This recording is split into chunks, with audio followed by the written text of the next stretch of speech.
Hi everyone, today I'm going to be demonstrating fudge. And the recipe that I have used for many years was on the back of the Toll House chocolate chips. But I added a few things myself, and the method that I use is different than what they say in the directions. So first I'm going to heat the stove to about a medium, and if your stove cooks hot, then turn it down a little bit. And we start by... You don't want to scorch the butter. Yeah, you don't want to burn the butter. And we'll do that. Can you cut that one in half? And then what I do to make this go a little bit faster...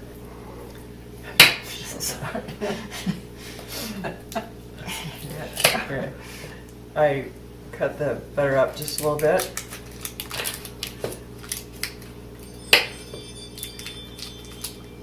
Otherwise it takes a very long time just for the butter to melt.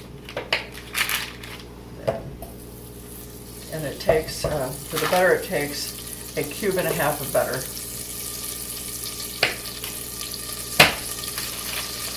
Okay. And to open that. Okay. Shake it first. Here, I'll take the... Oh, okay. So next I'm going to get three cups, level cups of sugar. Okay.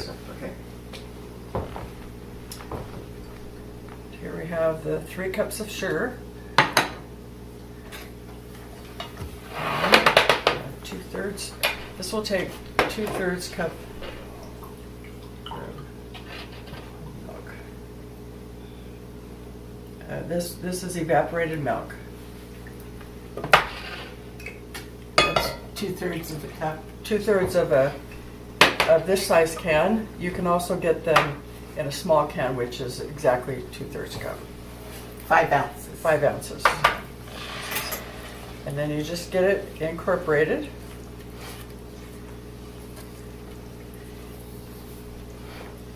And eventually this will go to a full rolling boil.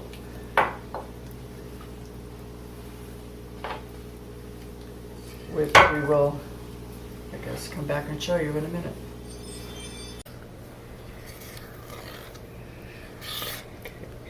Bonnie, have you noticed fudge turning out differently according to the weather?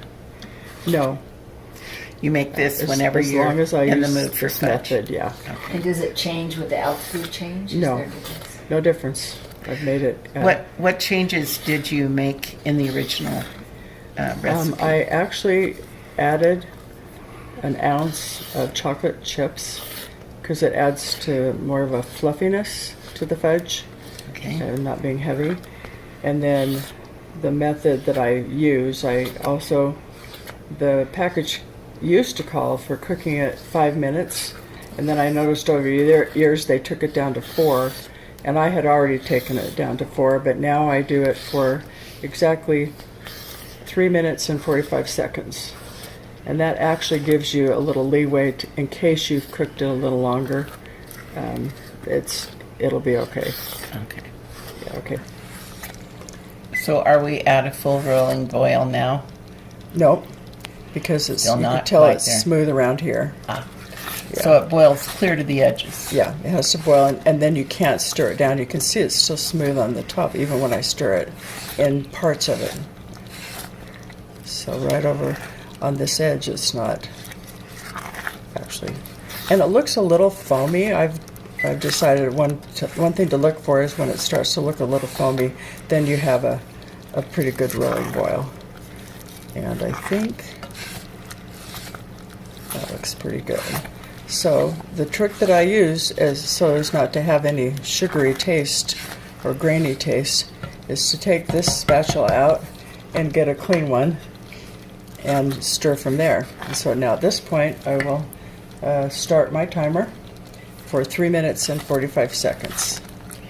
So you're using heat-proof spatulas. Yes, that's right. I'm using heat-proof spatulas that go up to 550 degrees, and most of them that you buy do go up to that. So usually I have the chocolate chips all measured and weighed. so that as soon as the mixture's cooked, the next thing that goes in are the chocolate chips. And so I have 12 ounces here, and then I add an extra ounce. Get it out? Oh, yeah, that's about right. That was an extra ounce. Okay, so then it's ready. If you could spray. If you're making it in a pan like this, then you probably need to spray it. And I have these other containers here that you can buy. You don't have to spray them, and they seal up, and you can also freeze it in those. Ready?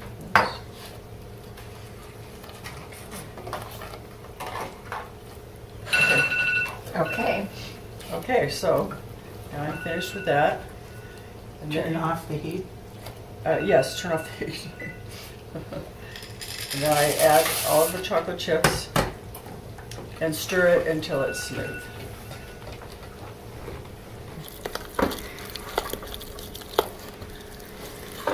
I'm surprised at how thick that is, Bonnie.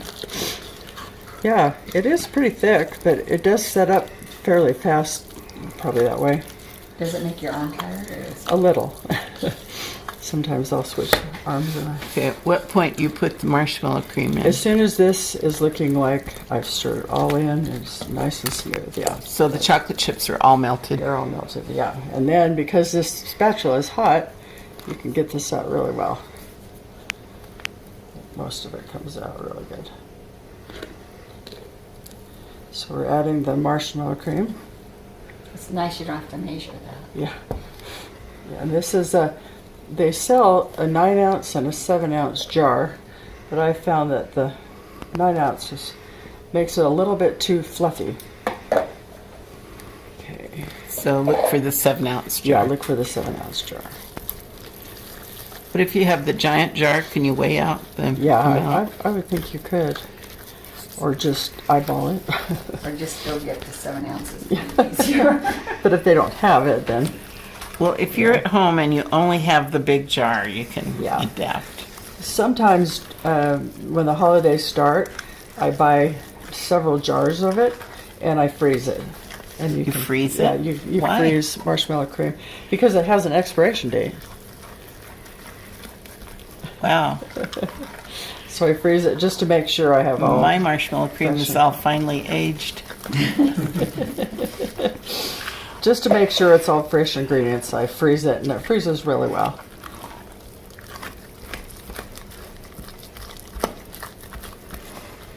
Okay, So it looks kind of marbled, so you just keep stirring it until past it's that. all. Well, I'm surprised at how thick it is because the fudges I've made are so runny you can pour it right out. Oh, is that right? Yeah. Huh. It must be that coming to a full rolling boil and timing And it. cooking it enough, yeah. Because most times when your family sees you making it, they think they can eat it right away, but they can't because it's too hot. But as soon as it sets up, It's good.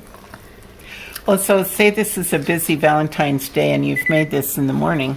You've got all day for it to set up. Oh, yeah, and So I- your invested time is really minimal. so that's how it looks.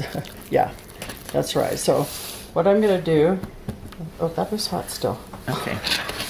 Is it supposed to be? Okay, I better do it over here. Okay, I'm going to coax it into these first.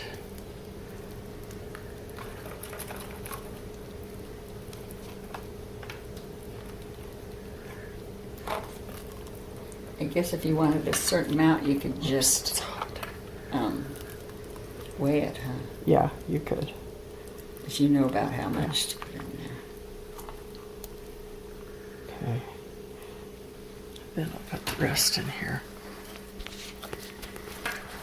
Is there any left? Yeah, there is. Thanks.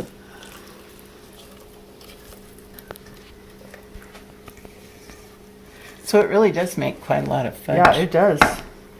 I think I have weighed it before, and I think it makes about, well, I think it's at least 3 pounds, but I'm thinking it might be 5.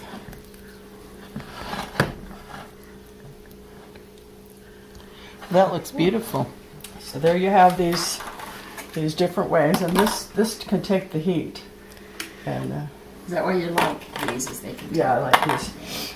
And so to show you how I package these, one I've put pecans on because we like pecans, and this is an 8-ounce container, and this is a 4-ounce container, and I just stick a little spoon in there, and people can take it as they go.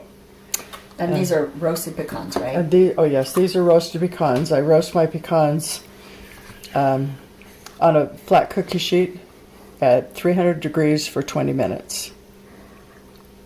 And that's it.